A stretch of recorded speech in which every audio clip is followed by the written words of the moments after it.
जब से मैंने कामरान को और किरण को गंदे काम करते देखा था, मैं परेशान रहती थी। आखिरी दफा जब मैंने उनको कमरे में देखा तो मैंने किरण को थप्पड़ लगाए कि तुम्हें शर्म नहीं आती घर के अंदर ये काम करते हुए। तब से कामरान मुझसे नाराज था। नाश्ता करता और ऑफिस चला जाता। एक सुबह इससे बात करने की कोशिश की तो वो बचकर निकल गया। जब रात हुई तो वो इस दिन फिर से शराब पीकर लूटा। अब मुझसे बर्दाश्त ना हुआ। वो ऊपर जाने लगा और मैं भी इसके पीछे पीछे ऊपर चली गई। मैंने कहा, तेरा दिमाग खराब हो गया है क्या कामरान? एक तो तुम दोनों भाई बहन ने मिलकर इतनी बड़ी गलती कर दी है और फिर ऊपर से तुम मुझसे ही बात नहीं कर रहे हो और अब शराब भी पीने लगे हो। ये सब चल क्या रहा है? कामरान ने मेरी बात का कोई जवाब नहीं दिया। इसके पास से शराब की बदबू आ रही थी। मैंने इसको प्यार से समझाते हुए कहा, देख बेटा, मैं तेरे भले के लिए कह रही हूं। मैं तेरी अच्छी शादी भी करवा दूंगी, लेकिन ये जो तो कर रहा है ये ठीक नहीं है। मैं ये भी जानती हूं कि ये सब जो हुआ है वो अनजाने में ही हुआ है। इसमें तुम दोनों की गलती नहीं है। वो बोला, मुझे शादी वादी करनी ही नहीं है। तुम यहां से जाओ। मैं तुमसे कोई बात नहीं करना चाहता। तुम घर वापस चली जाओ। मैंने तुम्हारा टिकट निकालवाने के लिए भी बोल दिया है। आज के बाद मैं तुमसे कुछ नहीं कहूंगा। अगर किरण भी तुम्हारे साथ जाना चाह रही है तो इसको भी ले जाओ अपने साथ। अगर नहीं जाना चाह रही तो कोई बात नहीं, मैंने कहा, लेकिन बेटा मैं ये तुम्हारे अच्छे के लिए कह रही हूं। टाइम के साथ सब ठीक हो जाएगा। हम किरण की शादी कर देंगे। वो अपने घर चली जाएगी। सब ठीक हो जाएगा। और वो बोला, तुम्हें जो करना है वो करो। मुझे उन सब बातों से कोई मतलब नहीं है। इतने में ही किरण छत पर आ गई। किरण को देखकर कामरान की आंखों में आंसू आ गए। किरण भी कामरान की यह हालत देखकर खुद को रोक न पाई। वो इसके गिले से जाकर लिपट गई और उसके बालों में हाथ फेरती हुए इसको चुप कराने लगी। किरण बोली, आप रुक क्यों रहे हो भैया? मैं हूं ना आपके साथ। दुनिया और समाज चाहे कुछ भी कहे, मैं हमेशा आपके साथ रहूंगी।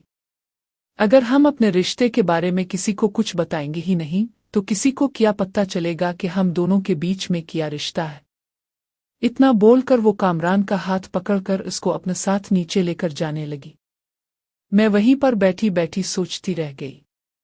मुझे समझ नहीं आ रहा था कि अब क्या करूं। बहुत ही अजीब कश्मकश थी ये। मुझे कोई रास्ता नहीं सूझ रहा था। फिर मैं भी नीचे जाने लगी। नीचे वो दोनों बैठकर आहिस्ता आहिस्ता कुछ बात कर रहे थे।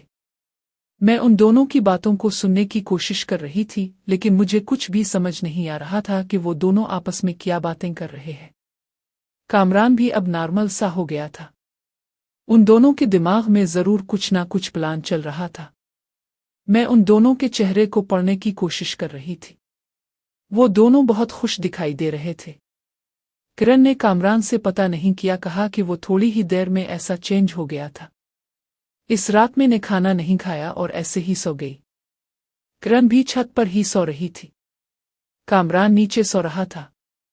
सुबह उठा तो वो बहुत खुश दिखाई दे रहा था। फिर खाना खाकर वो ऑफिस चला गया। किरण के चेहरे पर भी मुस्कुराहट फैली हुई थी। मैं समझ नहीं पा रही थी कि इन दोनों के बीच में क्या बात हुई है जो दोनों इतने खुश नजर आ रहे हैं। फिर किरण ने मुझे खाना लाकर दिया। खाना खाने के बाद मैं आराम करने के लिए छत पर चली गई, लेकिन लेटने के बाद मुझे नींद भी नहीं आ रही थी। फिर ऐसे ही दिन गुजर गया। शाम हो गई थी। 7 बजने वाले थे। तभी कामरान घर आ गया।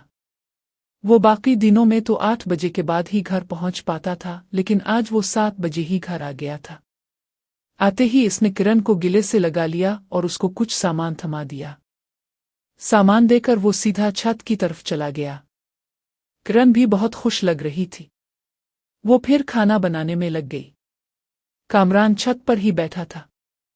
लगभग 9 बजे किरण ने मुझे खाना लाकर दिया। फिर वो वापस चली गई। कामरान ऊपर था। मैंने सोचा इसको खाने के लिए पूछ लेती हूं। मैं थाली लेकर ऊपर गई। वो ऊपर बैठकर शराब पी रहा था। मैंने कहा, क्या बात है बेटा? वो बोला, बहुत टेंशन हो रही है। मुझे अभी अकेला रहना है। अब जाओ। और मैं बोली, ला मैं तुझे खिलाती हूँ। वो बोला, नहीं मैं बाद में खा लूँगा। अभी अब जाओ। और मैं नहीं मानी और मैंने इसको खिलाया। फिर आधा खाना लेकर मैं नीचे आ गई और मैंने बाकी खाना खुद ही खा लिया। किरण से मैंने पूछा, तूने खा लिया क्या? वो बोली, मैं बाद में खाकर सो जाऊंगी। अब आराम करो। मैंने कहा, तो फिर कामरान को भी खुला देना। इसने थोड़ा बहुत ही खाया है। किरण बोली, वो पहले से बाहर से ही खाकर आया है। 9 बजे के करीब कामरान भी नीचे आ गया। इस वक्त किरण किचन में बर्तन साफ कर रही थी। फिर वो भी आ गई और उसने टीवी चालू कर दिया। कामरान ने टीवी में एक छोटी सी चुप लगा दी। इसके बाद वो भी हमारे पास आकर बैठ गया। मुझे फिर आहिस्ता आहिस्ता नशा सा होने लगा। जब मुझे इसका एहसास हुआ तो मैंने किरण से कहा, मुझे कुछ हो रहा है किरण। और वो बोली, कुछ नहीं है, आपको आराम की जरूरत है। फिर मैंने देखा कि टीवी पर गंदी मूवी शुरू हो गई। वो औरत चीख चीख कर आवाज निकाल रही थी। मुझे आधा होश था और आधा नहीं। मैं जानती थी कि कामरान और किरण अब फिर मजे करेंगे। वैसे भी कामरान ने शराब पी रखी थी, इसलिए मैं आहिस्ता से उठकर ऊपर जाने लगी। जैसे ही मैं उठी तो कामरान ने मुझे पकड़कर अपने पास लेटा लिया। मुझे समझ नहीं आया कि मेरे साथ क्या हो रहा है। हम तीनों ऐसे ही पड़े हुए सो गए। अगले दिन सुबह कामरान नहा धोकर अपने ऑफिस चला गया। मैं भी काफी थकी हुई थी। इस रात मजे करने के बाद वो अगले दिन जल्दी घर आ गया। घर आकर वो कहने लगा, अगर आप मेरा साथ दो तो मैं आपका दामन खुशियों से भर दूंगा। हम तीनों को मिलकर जिंदगी की एक दूसरी जिंदगी शुरू कर देनी चाहिए। जो होना था वो तो अब हो ही चुका है। अब पुरानी बातों को भूलकर हमें आगे बढ़ना चाहिए। मैंने इसके गाल पर एक थप्पड़ मारा और बोली, अब होने आना होने को बचा ही किया है। तुम मेरे बेटे थे ही और अब जबरदस्ती मेरे शौहर भी बन रहे हो। तुम्हें सारा पता है, मेरे पास तुम दोनों के सिवा और कुछ नहीं। मैंने किधर जाना है? तुम जो करना चाहते हो कर लेना। अब तुम मुझे खुश रखो आ दुखी रखो, अब तो सब कुछ तुम पर ही है। कामरान ने मुझे बाहों में भर लिया। वो बोला, मैं आपको ऐसे जबरदस्ती कभी ना करता, मगर पहले सिर्फ आपको ब्लैकमेल करने के लिए किया था। मगर अब मेरे जिस्म को आपकी तलब होने लगी है। कुछ ही दिनों में आपको भी उसकी तलब होने लगेगी और मैं अब मुखालफत नहीं कर पा रही थी। कुछ ही देर में ना चाहते हुए भी मेरा जिस्म मेरे काबू से बाहर निकल गया। इसके हाथों में अजीब सा नशा था। 2 घंटे के बाद किरण अनार का जूस ले आई। मेरे पास आकर बोली, माँ ये अनार का जूस भाई ने आपके लिए भेजा है। जूस का गिलास मुझे थमाकर किरण वापस चली गई। कामरान भी वापस काम पर चला गया था। फिर मैं नहाने के लिए चली गई। फ्रेश होने के बाद मैं बैठकर 2 दिनों के दौरान हुए वाकयात के बारे में सोचने लगी। मैं सोच रही थी कि ये सब क्या से क्या हो गया है। मैंने ऐसा तो कभी सपने में भी नहीं सोचा था। अब मैं जान गई थी कि वो हम दोनों में से किसी को छोड़ने वाला नहीं था। कुछ देर के बाद फिर किरण मेरे लिए खाना लेकर आई। वो बोली, माँ ये खाना खा लो, अब काफी थक गई होंगी। मैंने किरण से कहा, मुझे भूख नहीं है, तुम ही खा लो। और वो मेरे पास बैठ गई और मुझे अपने गिले से लगाकर बोली, आप अभी भी नाराज हो क्या? मैंने कहा, नहीं मुझे भूख नहीं है। वो बोली, ये क्या बात हुई? थोड़ा सा खा लो। किरण मुझे जबरदस्ती खिलाने लगी लेकिन मेरा मन नहीं था। मैंने थोड़ा सा खाया और फिर मना कर दिया। फिर वो बोली, इसमें ज्यादा सोचने वाली बात नहीं है। ऐसा तो बहुत से लोग करते हैं। कोई अपनी माँ के साथ करता है, कोई बहन के साथ करता है, कोई खाला के साथ करता है और कोई चाची के साथ करता है। रात को जब कामरान ऊपर मेरे पास सोने के लिए आने लगा तो इसने किरण को भी बोला, तुम भी चलो ऊपर, लेकिन किरण ने इसके साथ आने से मना कर दिया। फिर कामरान भी किरण के साथ ही लेट गया। जब तक किरण को नींद नहीं आई वो इसके पास ही लेटा रहा। जब वो सो गई तो कामरान आहिस्ता से बगैर आवाज किए उठकर ऊपर मेरे पास आकर लेट गया। मैंने कामरान से पूछा, तुम करना क्या चाहते हो? तुम जानते हो किरण नाराज हो जाएगी। जाओ वापस इसके पास। कामरान बोला, इसने नाराज होना ही है। हम जो मर्जी कर लें, वो तो बिल्कुल बच्चों जैसी हरकत कर रही है। इसकी हरकतों की वजह से इसके लिए मेरे प्यार में भी कमी आ रही है। मैं बोली, बात तो ठीक है, लेकिन तुम इसको भी थोड़ा प्यार दे दिया करो। मैं फिर लालची सोच के साथ बात कर रही थी। कामरान बोला, मुझे इसके प्यार की फिक्र नहीं है, मुझे इसके आपके लिए प्यार की फिक्र है।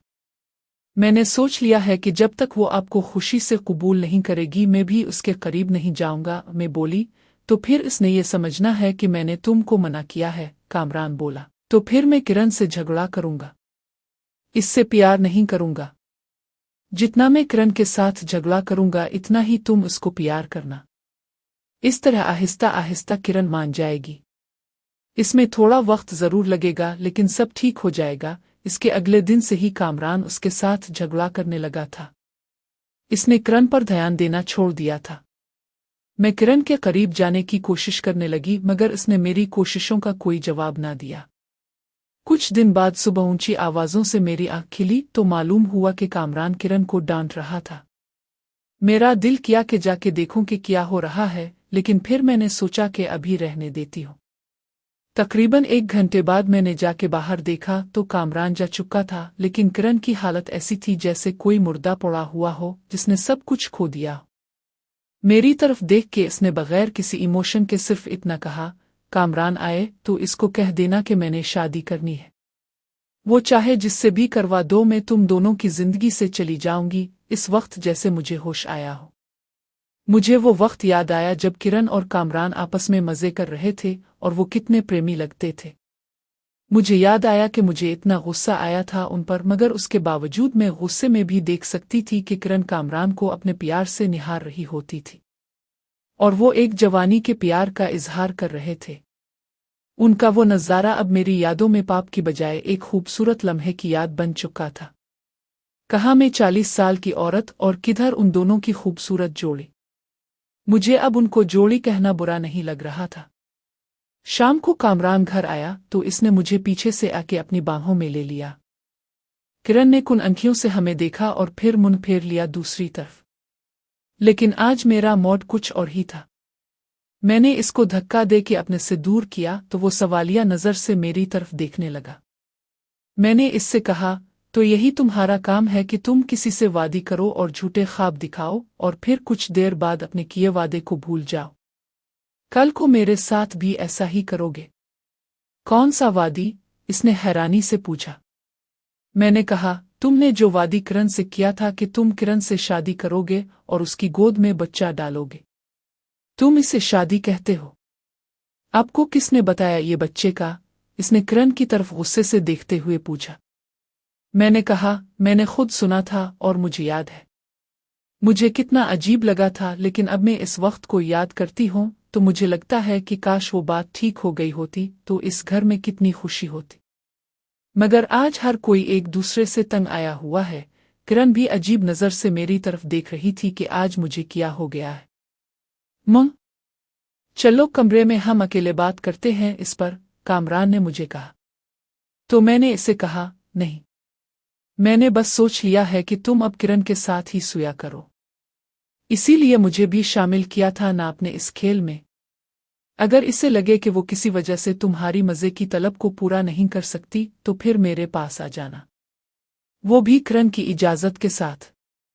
मगर माँ, मैंने अपना हाथ उठाकर इसे इशारा किया और वो चुप हो गया। आज कितने अरसे बाद मुझे फेल हुआ जैसे मैं उनकी माँ हूं। वो फिर खामोश हो गया। मगर फिर भी शायद कामरान की जिद थी। अब मुझसे नाराज था कि वो कुछ दिन किसी के पास नहीं गया, ना मेरे पास ना किरण के पास। कुछ दिन बाद कामरान के आने का टाइम था तो मैं किचन में खाना बना रही थी कि मुझे किसी ने पीछे से आके बाहों में ले लिया। मुझे लगा कि शायद कामरान है, इसलिए मैंने इसको पीछे करने के लिए कोशिश की, लेकिन फिर मैंने मुड़कर देखा कि वो तो किरण थी। मैंने आगे बढ़ के इसको अपने साथ चिपका लिया। मुझे अपने दिल में एक ठंडक का एहसास हुआ। हमें कुछ कहने की जरूरत नहीं थी। हम सिर्फ एक दूसरे को इसी तरह थामे खड़े रहे। कुछ देर बाद ही हमें किसी के कदमों का एहसास हुआ तो हमने जल्दी से एक दूसरे को छोड़ा और देखा कि कामरान हमारी तरफ देखकर मुस्करा रहा था। अगले ही लम्हे वो हमारे पास आया और जल्दी से किरण का हाथ पकड़कर खींचता हुआ किचन से बाहर ले गया। मैंने तकरीबन घंटे बाद जाके उनको खाने पर बुलाने के लिए देखा तो वो एक दूसरे में खोए हुए थे।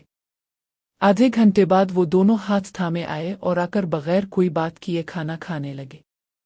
लेकिन मैंने उनको उनके हाल पर छोड़ दिया कि जो मर्जी करे, क्योंकि मैं उनके हाथों मजबूर थी।